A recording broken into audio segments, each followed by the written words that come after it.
Hello guys, welcome back to another video, and today we are going to take a look at Samsung Galaxy A52.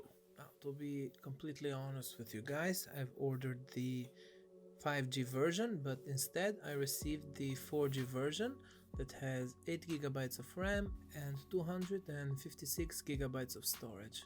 The color of this phone is awesome black. As you can see, the box is unopened.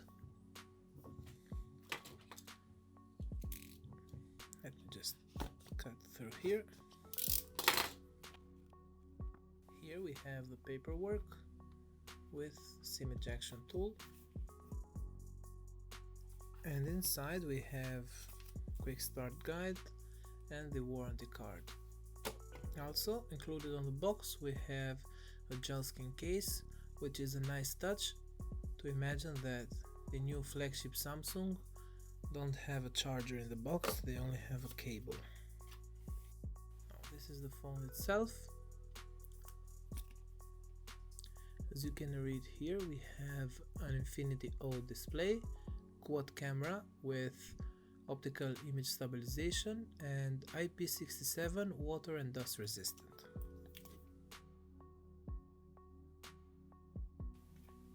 As you can see here, no number, it only says Samsung Galaxy. This color is exactly as they say, it's awesome. It's a black matte color and it's awesome. Now, the back of this phone is plastic,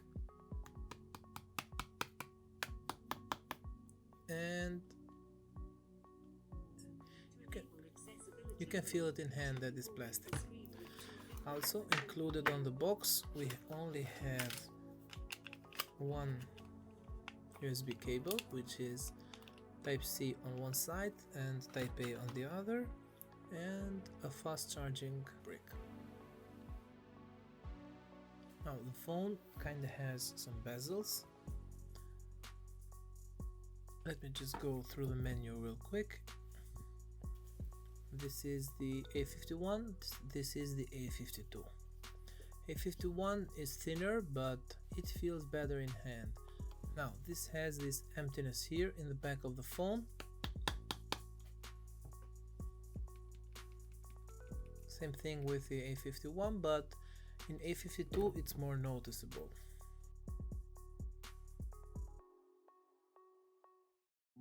The buttons are on the right side, the volume buttons, the power button, while on the bottom we have a speaker, Type-C port, we have a microphone here and the headphone jack.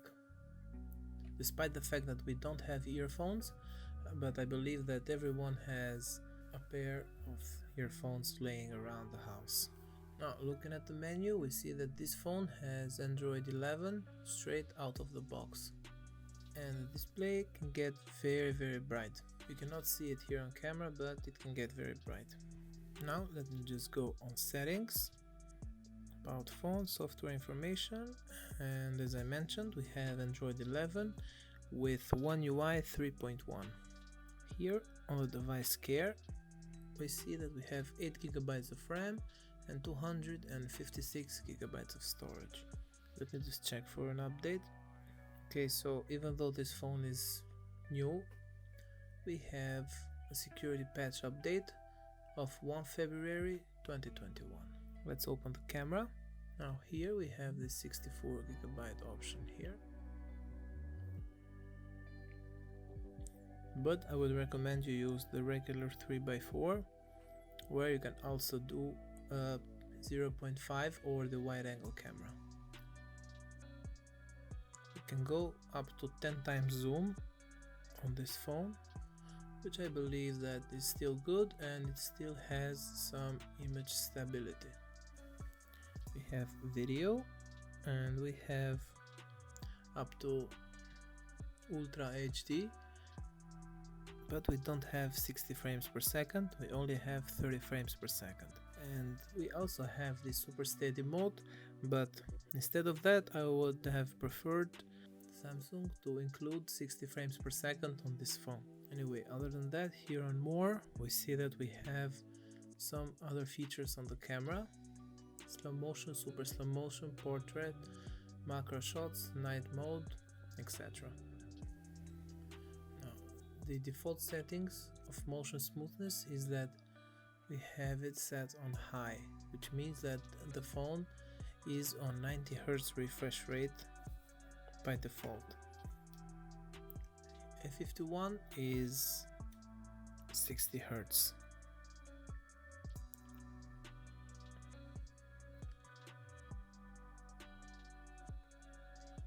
I don't know if you guys can see it on camera, but it's pretty obvious, the 90 Hz refresh rate.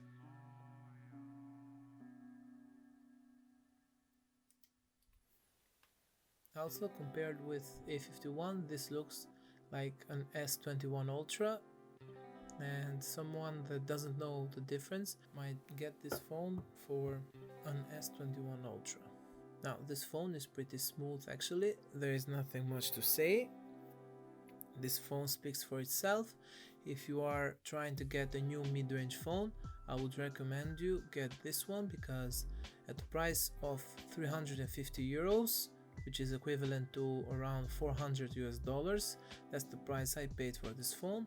This is a very good phone. Of course, you can go and get a Google Pixel, but if you want to stay on Samsung, this is a very good phone to get. You also have the A32 or the A72 versions of the phone, but this is kinda in the middle and it's the best choice for you.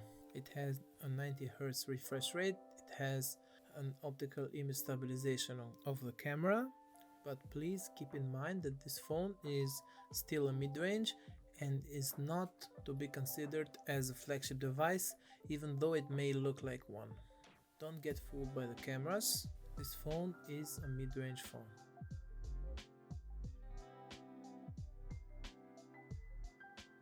Let's see how fast it will open the phone.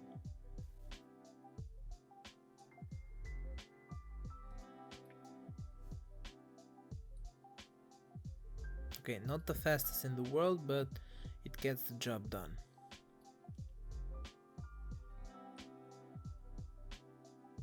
As I mentioned earlier, this phone is not to be confused with a flagship phone.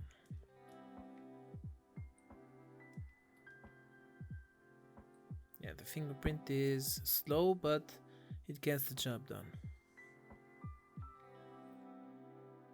Now, let's open YouTube. Let me just find a video. Now, let's watch a YouTube video. Take a look at the screen resolution. This has a display up to 1080p with 60 frames per second. And this display is a very good display. Now, let's play the video and test the speakers.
Okay, so the speakers are loud enough and very good. Also, you can hear a little bit of bass coming from the bottom firing speaker. So if you are in the middle of two choices, you want to get the A51 and you want to get the A52.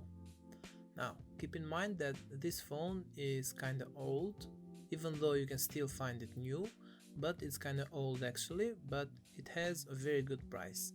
Now, with similar specs, I mean, 8 gigabytes of RAM and 256 gigabytes of storage for the A51 will cost you around $300 while for the A52 will cost you around $400. I mean, for an extra $100, I don't know guys, but I would go with the A52. It looks much more cooler than the A51 with the 3 round cameras here. It looks like a flagship phone and it will outlast A51 on the updates. A51 started its life with an older version of Android, while this one started its life with Android 11. And I believe that for another 2 years this phone will get regular updates. Fingerprint is kinda slow, but it gets the job done. Now, this was the video guys. I want to thank you for watching. I will see you on the next one.